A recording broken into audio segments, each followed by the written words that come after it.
We are dwelling very deep into the causes of our defeat। तो उसमें हम देख रहे थे कि क्या वजूहात रही। सब वर्कर्स आपस में बैठ के मिलजुल कर आज हम डिस्कस कर रहे थे और काफ़ी सारी चीज़ें जो हैं उस पर बातचीत हुई, उस पर डिस्कस हुई कि क्या कारण रहे। It's a kind of fact finding, we are again doing it. हालांकि हमारी पहले भी एक फैक्ट फाइंडिंग कमेटी बनी है और उनका दौरा भी डोडा में हुआ, लोगों ने अपने सारे सुझाव दिए। अब ये हम एक ग्रास रूट लेवल पे जाके अपने सभी वर्कर्स से ये आज जानकारी हासिल कर रहे थे और साथ ही साथ हमारा इसमें था कि we are actually trying to strengthen the party at the grass root level. तो उसमें हम अभी सब लोगों की राय ले रहे हैं कि किस तरीके से हम अपने बूथ तक जाएंगे और हमारी जो भी बूथ्स ऐसे कहीं कमज़ोर रहे हैं उसमें अपनी टीम्स को मजबूत करेंगे, नई टीम्स बनाएंगे और सारी सिरे से नई कमेटीज़ की तरफ हम जा रहे हैं और हर एक बूथ पे, हर एक पंचायत लेवल पे, ब्लॉक लेवल पे सब लोगों जो हैं जहाँ जहाँ भी हमारी वीकनेस हुई है उसको हम अभी पूरा करने का आज हमारा मंथन था। उसी से में पहले तो हमारा एक formal vote of thanks AICC भी लगी है और JKPCC भी अभी इस पे मंथन कर रही है कि क्या होगा और इसी तरीके से DCC भी जो है वो भी फ्रेम होगी और इसको हम ग्रास रूट लेवल तक लेके जा रहे हैं और पार्टी का हर एक जो ओहदेदारान है या वर्कर है या जितने भी कैंडिडेट्स थे वो सब लोग अभी पार्टी को ग्रास रूट लेवल पे बहुत ज़्यादा मजबूत करने की उसमें लगे हैं और हमें उम्मीद है कि आने वाले कुछ महीनों में ही पार्टी एक काफ़ी मजबूत होकर फिर से यहाँ उभरेगी और जितने भी हमारे आने वाले इलेक्शंस हैं वो चाहे पंचायती इलेक्शंस हैं, BDCs हैं, DDCs हैं, जितने भी इलेक्शंस हैं उसमें इंडियन नेशनल कांग्रेस पार्टी जो है वो अपनी जीत दर्ज करेगी और हर इलाके में, हर पंचायत में हमारे अपने सरपंचेस बनेंगे, BDCs बनेंगे, DDCs। आपने हाल ही में देखा भी होगा कि जैसे ही कुछ मिनिस्टर्स बने हैं तो उसमें जो आपकी राशंस थी पहले जितनी भी वो 2 किलो 3 किलो पे भाजपा ले आई थी तो उसमें आपके ऑनरेबल मिनिस्टर ने अभी रिसेंट अनाउंसमेंट किया है कि अब वो 10 से 12 किलो जो है प्रति कुंभा दी जाएगी। तो वो तो अपना काम कर रहे हैं। इसी तरीके से जो बिजली के जो 200 यूनिट्स की फ्री की बात NC के मंशूर में थी तो मुझे उम्मीद है कि अभी बहुत जल्द वो अपने मंशूर को इम्प्लीमेंट करेंगे और उसके हिसाब से वो चलेंगे। बहरहाल अभी आपने देखा कि बहुत सारी पोस्टों का भी यकीन दहानी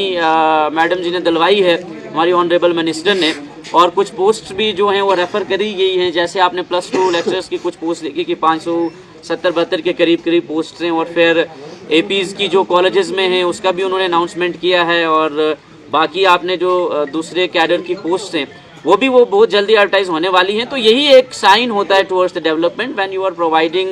the job opportunities to the educated youth. तो उससे ही आपका एम्प्लॉयमेंट का जरिया खुलेगा जो भाजपा ने पिछले 5-10 सालों से बंद करके रखा हुआ। बिल्कुल आपके गरीब फैमिलीज़ को जैसे बिजली का फ्री का अभी चल रहा है, राशन का जो इनका है वो बढ़ा लिया, तो यही आपकी डेवलपमेंट्स हैं। बहरहाल जितनी भी आपकी बाकी जो इंफ्रास्ट्रक्चर्स हैं, जैसे पहले भी अभी जो कॉलेजेस की इन्होंने बात करी तो मैं उसमें भी पूरी कोशिश कर रहा हूँ कि हमारे मोहम्मद डिग्री कॉलेज का बहुत देर से एक मसला चल रहा है लेकिन उसका कॉग्निजेंस इतना लिया नहीं जा रहा। तो हमारी पूरी कोशिश है कि हम फिर से